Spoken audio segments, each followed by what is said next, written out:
Under all the candy, plastic jack-o'-lanterns, and mail-order costumes, there is some sense of wonder tinged with a bit of fear about Halloween. All cultures have felt the presence of some other realm of existence, a realm of spirits and lakes, streams and woodlands and mountains, and most importantly, the realm of the dead, the realm of malevolence. Sometimes this presence is closer on special days, sometimes in special places, and sometimes it's ever-present, everywhere and all time. Sometimes these presences are to be welcomed and honored, sometimes they are to be feared. Regardless of the details, one thread that runs all through this is the unshakable feeling that there is something ethereal, unknown, and unknowable out there. Things we hear at night, things we see in the shadows, or out of the corner of our eyes. Above all, things that may harm us, and against which we have virtually no protection. The main stories of Halloween are well known to most of us, like the fact that it derives from Gaelic festivals of sound. No one is certain what sound actually means, or although one of many suggestions that it means summer's end and all perish. But here we take a look at some of the lesser known aspects of the history of Halloween. Turn off those lights, sit back, and remember, if anything happens to you in the dark, no one can help you.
The Poem of Halloween.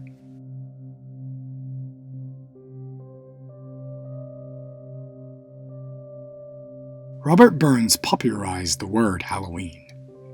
In 1785, Burns wrote a somewhat lengthy but charming poem about the fun, games, social significance, and also the connection with the supernatural of that date.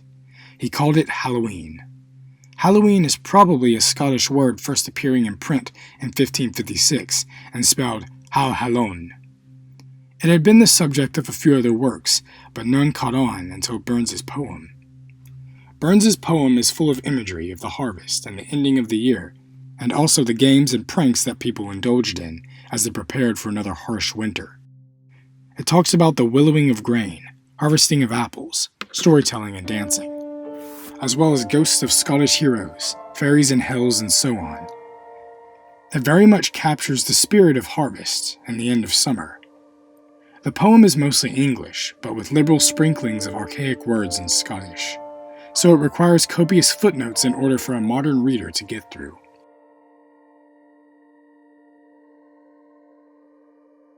Jack of the Lantern.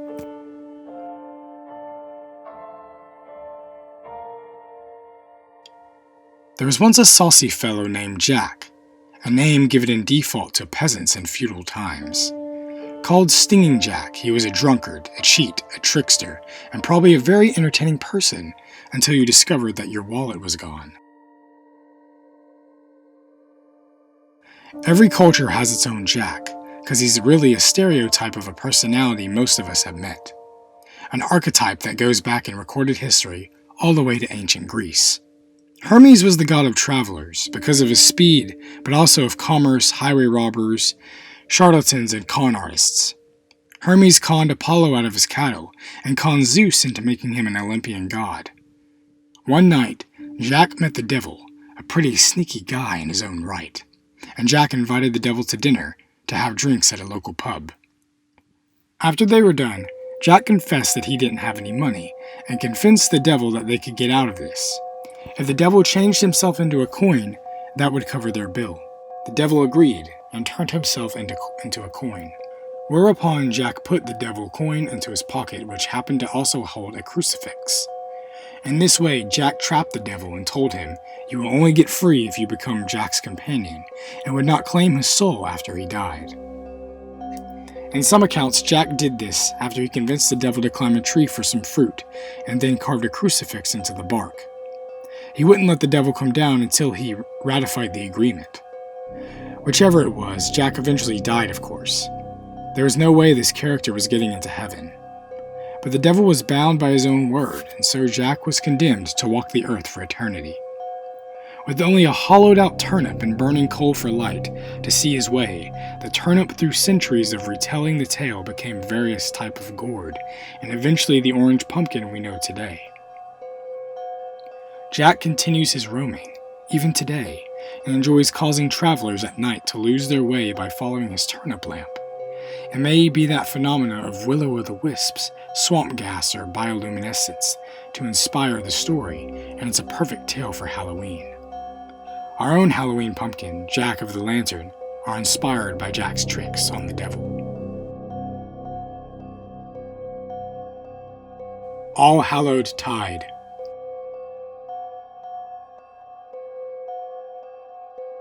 Most of us know what Yuletide means, even if ourselves don't celebrate it, although Yule is an archaic word for Christmas. It's thought to arrive on Old Norse Jol or Jule, which was a pagan Germanic midwinter festival that conveniently lasted for 12 days. Tide simply means period of time or a season. The early Christian church co-opted for its celebration of the birth of Jesus, set on December 25th, and Yuletide became the term to refer to on the period of time from December 25th, Christmas Day, to January 6th for the arrival of 3 wise men in Bethlehem. All Hallowtide has a somewhat similar history, although the accounts are a bit contradictory. It was originally a Christian 3-day festival in May. The Romans had already adopted and adapted the Celtic festivals of sound by superimposing 2 of their own. Fruya, a late October festival honoring the dead, and the day after, the festival of Ponyor, a goddess of fruit and orchard. This latter is perhaps the origin of the traditional bobbing for apples, which then became the means of forecasting marriage. Associated with fertility and fruitfulness, Divine Nation figured prominently in Hallowtide celebrations, particularly with regard to marriage. This is not surprising, since although the Christian church sought to put its stamp on the pagan festivals, in practice, pagan festivals caught on with Christmas. For instance, in bobbing for apples, sometimes the first person to manage to grab an apple would be the first to marry in the new year. Or apples would be thrown into a barrel of water with men's names carved into them, and the woman who managed to bite into the apple core would be destined to marry the man whose name was carved on it. And if the woman was able to peel an apple with one piece at midnight and throw the intact peel over her shoulder, the peel would land in the shape of her future husband's initials. Legends are murky regarding the early history of holiday. In one account, Pope Gregory IV, or possibly Gregory III, decided to one-up the Romans, and so shifted All Hallowtide, a 3-day festival, which included All Hallows Eve or Halloween, and Hallowmass and All Souls Day, from May to the end of October, and the beginning of November. This way the Celts, the Romans, and the Christians were all celebrating something vaguely pertaining to death, as well as rebirth and renewal, all at the same time. These 3 days constituted the tide of All Hallowtide, and in fact Halloween festivals did originally last for 3 days until it got out of control and became a problem in later times. Trick-or-treating.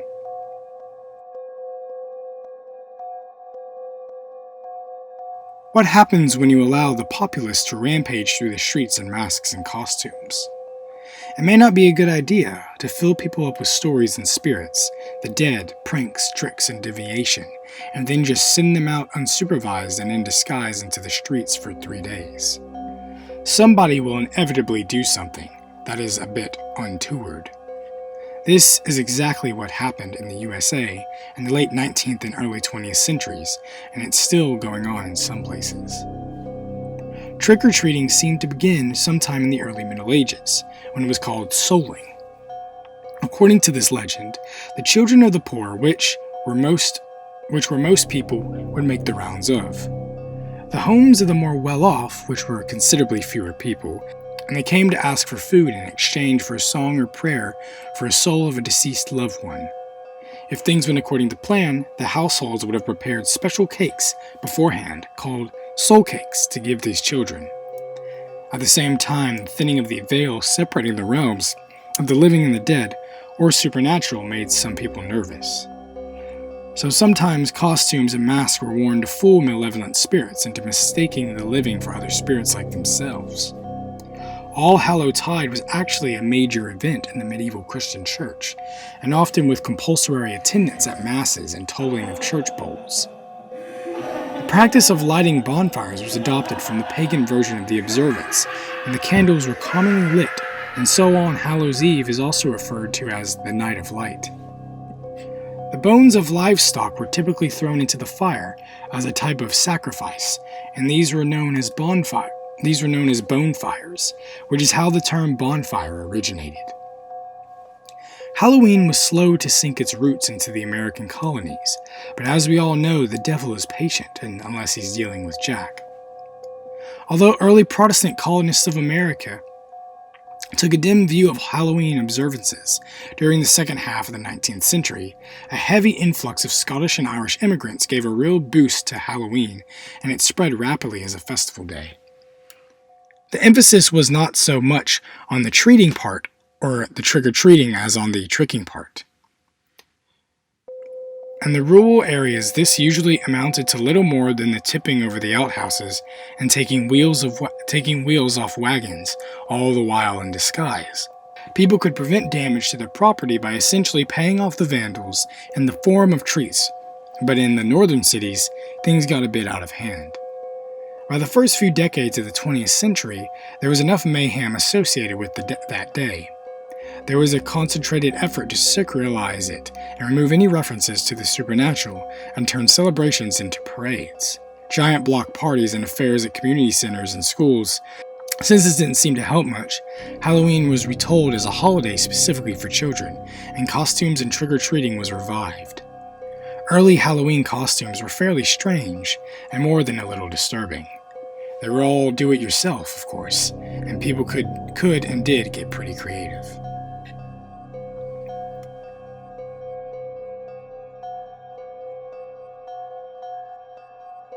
Conclusion.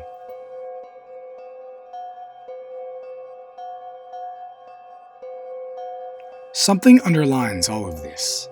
Halloween is great fun, but its meaning is still in the connection of the living with the dead, life and death, sowing and reaping, rebirth of each year, and the threat of death.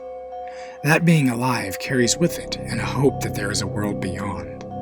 We all love to be frightened when we know that we are safe, because it's exhilarating, but we don't love to be threatened by natural catastrophes. What we love is the encounter with some other world of spirits and ghosts, and supernatural entities with ghouls and goblins that we still feel some connection with. Festivals like Halloween are about thinning the wall between our realm and some other realm we cannot see, but somehow know is there. Some of us can hear a dead relative or a friend or spouse in the kitchen at 2 in the morning. Some of us can hear footsteps on the stairs in the hallway. Some of us can see or feel something in the dark. What was that we saw? What was that we heard? Some of us clinically die and yet come back with tales of seeing other places, real or not, whether an actual glimpse of another world or just the result of a dying brain. This must have happened to people for hundreds or thousands or 10,000s of years. Halloween is certainly a time for pranks. We can play a trickster, an imposter, a jack, but it's also time to reflect on what we may not know. A time to let drop the veil between us and them. Happy Halloween.